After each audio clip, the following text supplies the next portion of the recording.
In this video, I'm going to show you how to make homemade beef stew in your Instapot.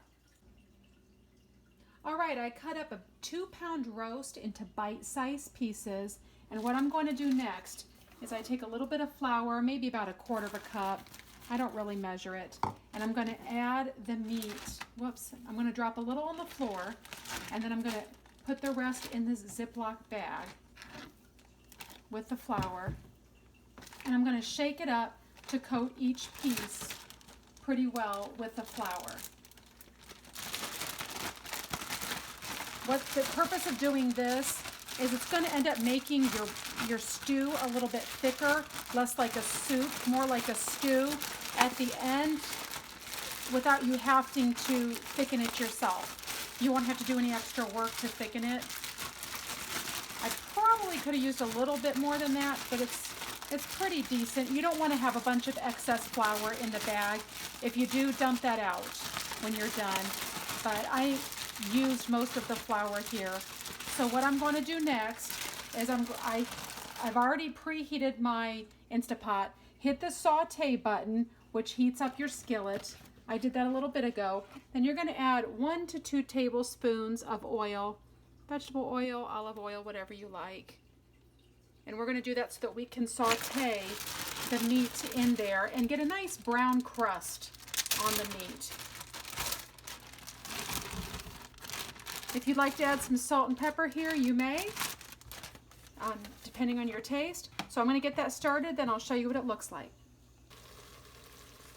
All of the pink has cooked out of my beef, and it has got a very nice brown crust on it from sauteing with that flour on it. It's even made a little bit of a gravy in there, as you can see.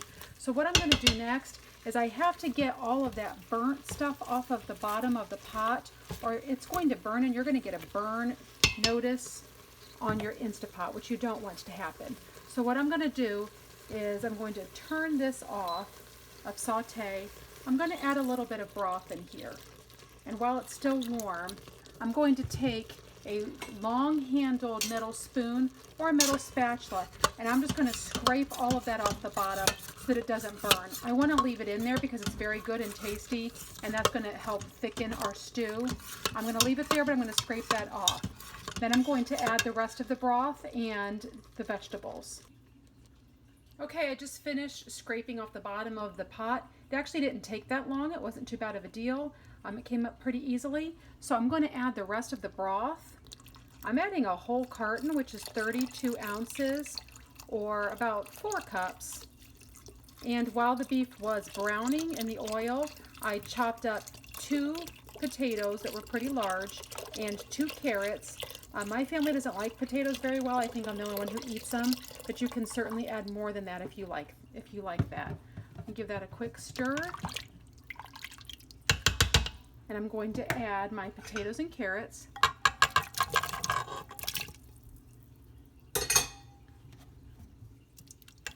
Kind of want to keep the veggies on top. I'm going to add the lid. Make sure that the valve is sealed by turning it away from me. And then I'm going to come down here and hit pressure cook. I'm going to pressure cook on high pressure for 35 minutes.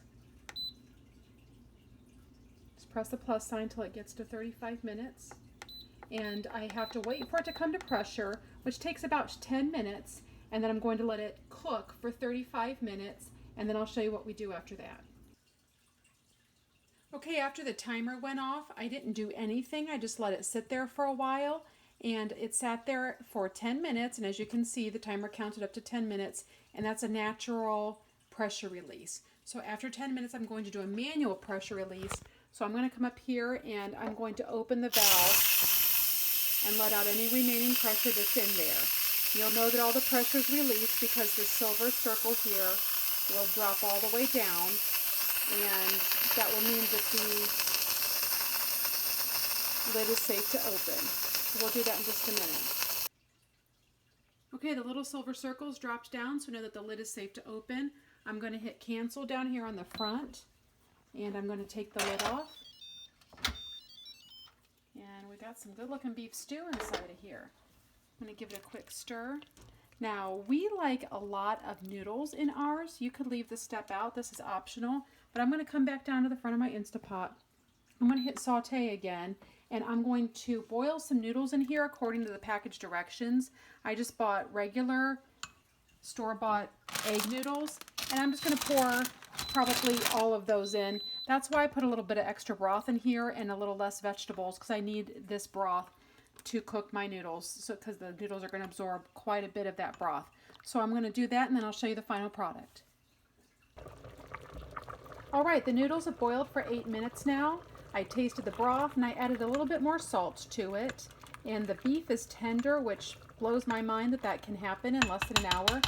If the broth isn't thick enough for you, or if you did not put it in flour before you cooked it, you can shake together a little bit of flour and water or cornstarch and water, and you can add that to the broth while it's boiling, and that's going to thicken it up a little bit. Give that a little bit of a stir, and that'll thicken up your broth.